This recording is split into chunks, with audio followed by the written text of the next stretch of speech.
Hello everyone, welcome to UGC EPG Pathshala.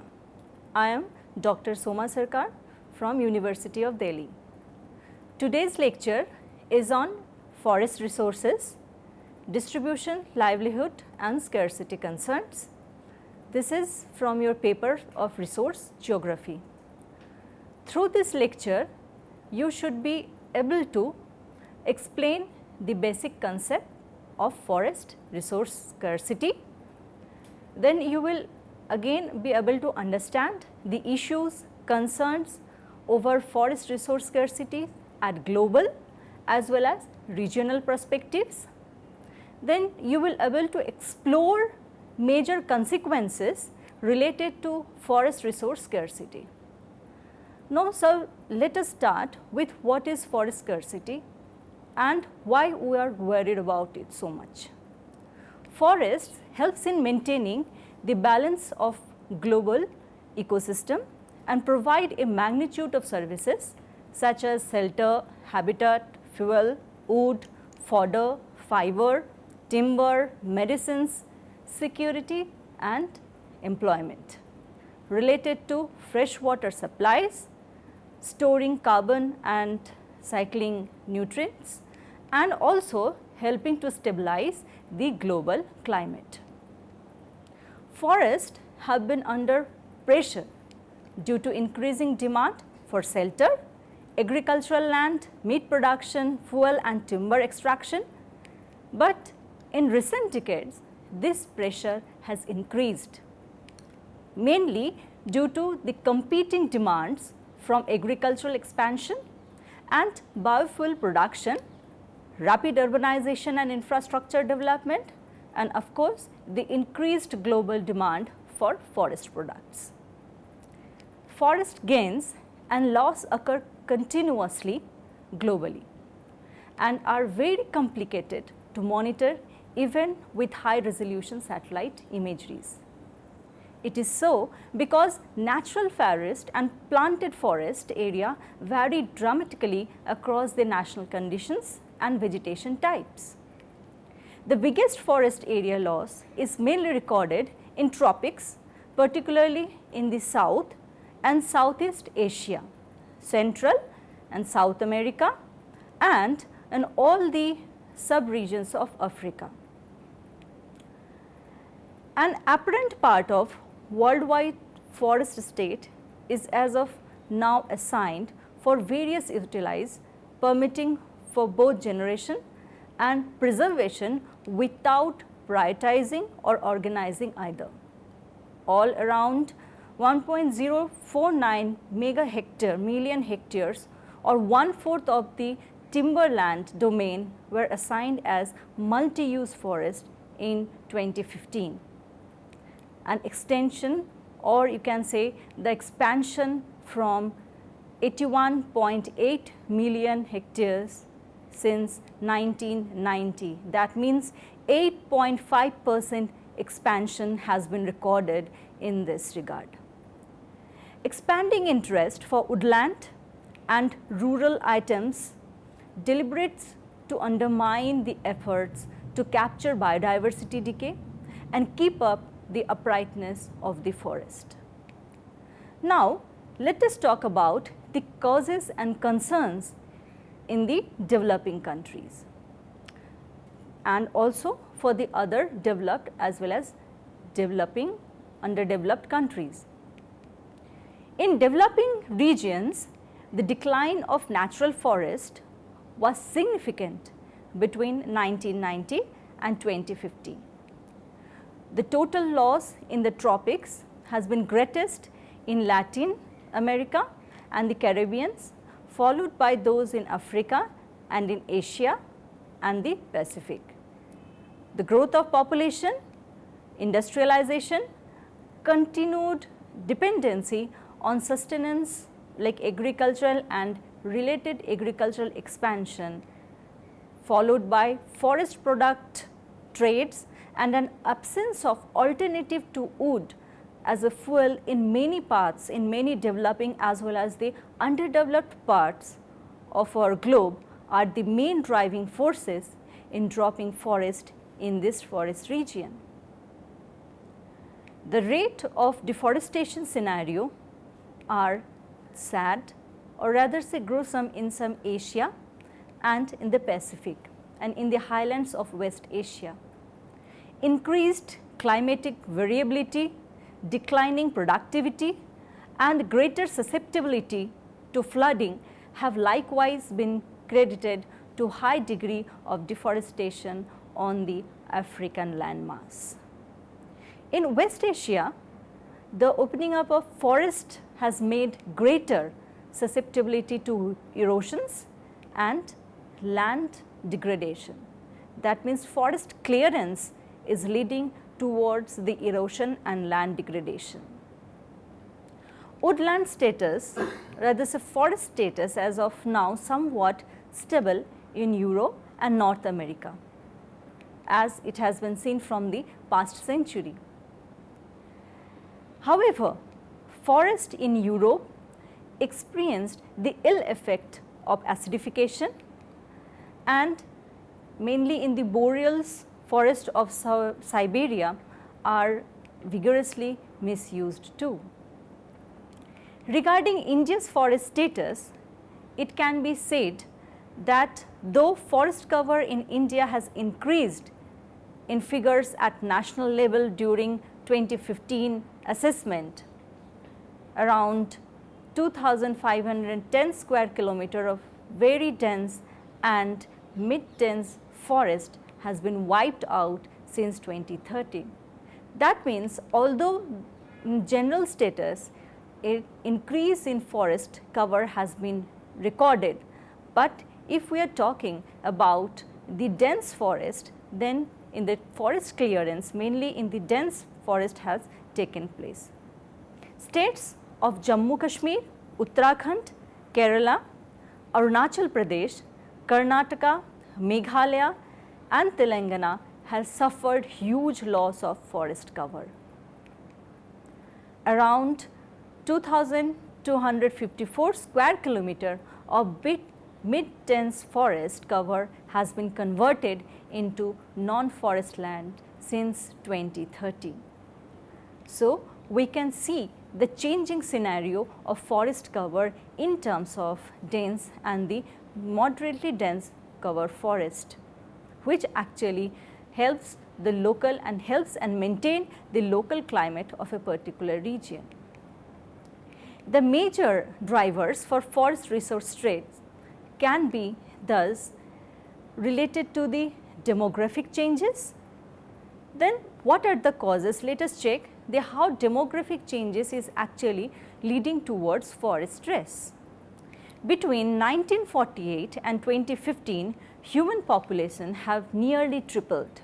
It is predicted that the rise will be continuing. This will no doubt put greater pressure on the remaining forest resources to provide goods and services, because when your population is rising, the need for the services as well as goods will also increase. However, the relationship between the rate of change of natural forest area and the rate of population growth is more a complex scenario now than it was in 1980s and 90s. The main reason for such complexity is due to the increasing dominance of controlling factors of forest expansion over drivers of deforestation, the differential influences of urban and rural population, and of course the effect of time lags. Now let us move on to next stressor, that is agricultural land expansion. How the forest land has been cleared to convert it into an agricultural lands, mainly to feed the increasing population.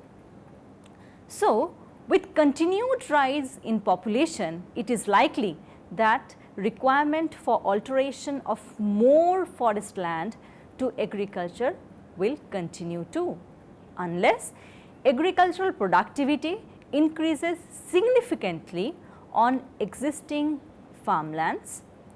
The situation will prominent mainly in the tropical regions. If we go about the statistics of the current scenario, then at present 37.4% of global geographical area is used for agricultural production. As for India, where majority of the population are from rural parts and have agriculture as their main occupation, about 42% of total land area is agriculture. It remains the foremost for rural economic growth. Between 2000 and 2050, global cereal demand is projected to increase by 70 to 75%, while meat consumption is expected to double. Meeting these needs while avoiding a large expansion of agricultural land and protecting biodiversity as well will be a major challenge in front of us. Now, infrastructure and industrial growth are again important stressors that affects the forest. Communication, transport, energy, healthcare, housing and knowledge infrastructure are the major priorities for most of the developing nations, as their main focus is on sustaining the economic growth rates. Since land is the primary necessity, forest clearance has always been the easy way out. With that, we have also known about the special economic zones. So, special economic zones, that is SEZs, and special economic regions are also expected to have strong influence on the socio-economic profile of people in their catchments, leading to the changes in consumption pattern and the way of living, that is standard of living. The agro and rural industry segment depends upon the farm and non-farm productions of raw material, a large proportion of which comes from, of course, the forest products. So, dependency of these industries on the forest products may again lead to the huge exploitation of the forest resources. The next factor is urbanization. Urbanization put forth great stress on ecosystems and natural resources. High urbanization rate leading to rise of consumption rates increases the stress on infinite forest resources.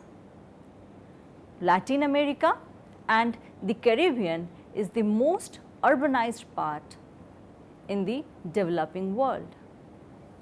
Africa is as well urbanizing increasingly, although most of the population still remain in rural. The scenario for Asia, Oceania and Latin America and the Caribbean are already largely urbanized, and the migration streams are increasingly international. Regarding United States and Europe, they also have high internal migration associated with labor mobility. Next factor is demand for wood. Since 1990, as the demand for wood has increased, the amount of forest land designated to generate it has increased too. Wood demand has gone from 2.75 billion per year in 1990 to 3 billion per year in 2011. For the period between 1990 and 2015, the area designated for wood production and multiple use has increased by over 120 million hectares. About 2/3 of the total forest areas designated for multiple use are found in the high income countries and only 1/10 in the low income countries. The next important factor which acts as the stressor for the forest resource is of course the climate change. The climate change is increasingly an important and will have a profound impact, particularly in combination with other threats. Alteration or conversion in changes in the precipitation and evaporation are likely to have foremost impact on hydrological regimes, which will have adverse effect on forest health. The consequences of climate change on the monsoon pattern and concomitant natural calamities and their impact on crop production, receding glacier, biodiversity, land degradation, desertification and soil erosion are being debated.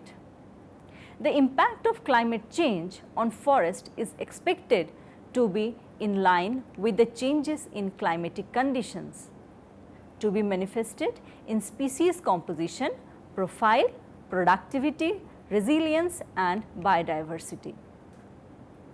Say for example, in Arctic, tundra habitat are shrinking owing to tree line advance. In India, with around 70 million tribal and 200 million non-tribal rural people depending on forest resource for their subsistence, for their livelihood needs, climate change will have an impact on their livelihood. The next factor is on political and institutional environment. Meeting expectations of the stakeholders requires major adjustment in the responsibilities and structure of the forest administration.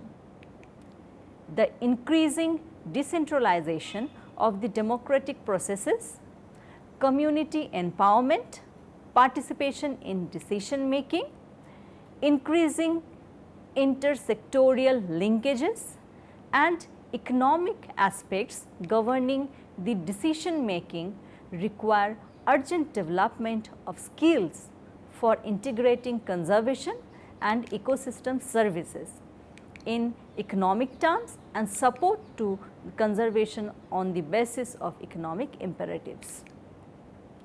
A long-term strategy will be needed to deal with the challenges of improving governance, accountability and transparency in all spheres of central and local governments, the corporate sectors and the community level. Now let us talk about the consequences that can happen due to the forest resource scarcity. The first consequence should be taken with respect to its impact on the stability of soil. The roots of tree are most essential for conservation of soil. It works as the protection against avalanches and landslides, for protecting coastal areas and the stabilization of sand dunes.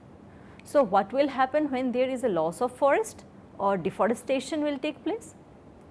The loss of forest will lead to slope instability and make the soil more vulnerable towards erosion by various agents of denudation.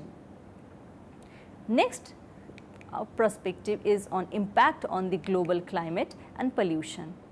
As we all know that forests are also a vital purifier of air and water, so they contain about half of the carbon in terrestrial vegetation that is present as a considerable biomass or the carbon stock in terms of their weight, their density and scale. Forest contributes about 80% to the exchange of carbon between vegetation, soil and atmosphere. Forest fires emit methane, that is about 10% of all methane linked to human activities comes from the burning of forest biomass, and nitrous oxide. These two gases are significant greenhouse gases known to cause global warming of the planet Earth.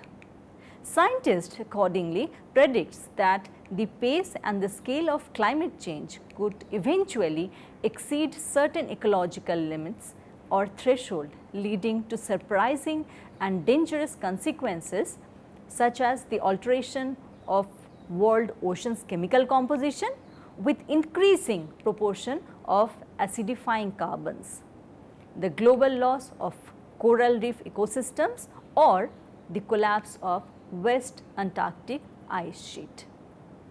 Now, what will be the impact on the biodiversity? So, primary forest accounts for about 80% of the land biodiversity.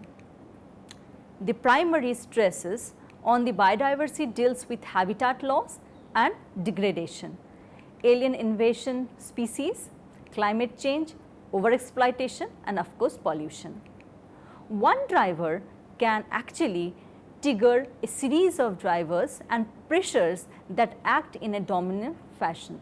For example, concerns about climate change impacts including crop vulnerability and food insecurity gave rise to the policies that induced mandate to increase biofuel production, such as legislation introduced in 2003 in European Union and in 2008 in United States.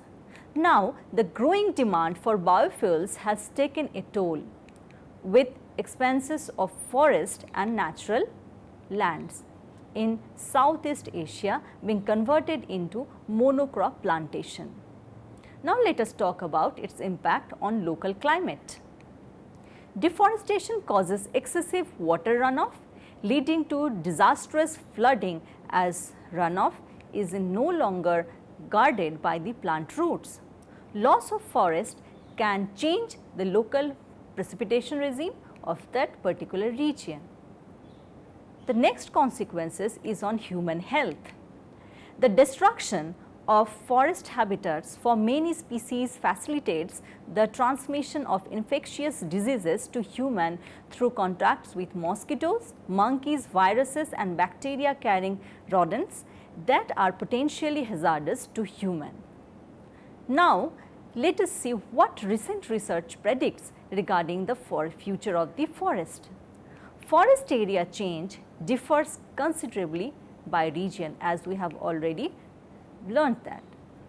As Forest reported in the Global Forest Resource Assessment 2015, the graph shows that the forest area by region is calculated from the data for the period of 1990 to 2010, the projected using the Global Forest Resource Model towards 2050 and extrapolated from the country specific aspirations for 2030 as reported in FRS 2050, that is the largest dots.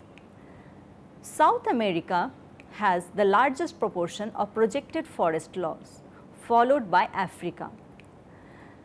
Forests in all other regions are projected to rise though. It is to be noted that the divergence of Asia and Africa is strongly influenced by the low presentation of reporting countries and changing trends expected from certain countries within these regions. South America and North America have the largest area designated for protection and small projected loss is protected areas. Africa and Asia are projected to suffer the highest proportion of protected area loss, that is 0.7% to 0.9% loss. Sub-regions such as Northern Africa, East Asia and Western and Central Asia have very small protected area with little or no projected loss in areas. Loss is expected in Brazil and Mali, and the gain is expected in China, India and the Russian Federation. On the other hand, Bhutan, Belarus and the United States of America and Iran has their forest area increased over past 15 years, but expected forest loss in the next 15 years. While countries such as Argentina, Indonesia, Nepal, Nigeria, Thailand and Tanzania are expected losses observed in the past to be reversed into the forest area gain. The forests that are under the threat of conversion are clearly the production and the multiple use forest within the tropical regions. The protected forest areas show relatively low risk towards the threat of being converted to other land uses in the near future. Compared to the global scenario, Indian forest sector is facing data related challenges. What's missing from the Indian forest data is indeed an important question towards our action towards the forest management. According to the International Institute of Applied System Analysis and India's Technological Information Forecast and Assessment Council, in India, the serious problem is present not only in forest data quality, but in the use to which these data are put. The sphere of problem areas include there is no reliable assessment of growing stocks of trees at state level. Other deficits include a lack of data on different products from forest and the lack of increment and biomass data. It is difficult to make economic assessment and set policies without quality data and informations on both the tangible and intangible benefits of forest. For trees outside forest, mostly growing on private lands, are a major resource in India. Indeed, about 80% of all timber production in India comes from the non-forest area under private ownership. However, there is no efficient inventory for trees outside forest. Many deficits in the Indian forest inventories are due to the ongoing degradation of Indian forest resources. Experts suggest that the socio-economic development have brought tree and forest management in very large parts of the country to a standstill. Large tracts are devastated within short periods of time, but these degraded areas are not monitored nor are inventories updated. Non-timber forest products are of growing importance, particularly for export aid. There are many data gaps with respect to the production and consumption of them. Moreover, data are not collected in uniform fashion. There is scarcity of many data and statistics on ecotourism either in terms of demand or supply. To develop the forest-related ecosystem, an inventory of areas for potential interest to ecotourism is needed. According to the latest assessment, the forest cover of India is 67.7 million hectares with a growing stock of 4.6 million.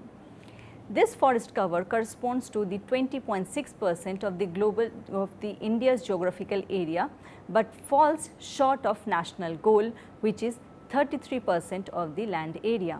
But how relevant is this goal? Of the assessed forest cover, only 5.6 million hectare is very dense forest, some 32.2 million hectare is moderately dense and 28.9 million is open and degraded forest.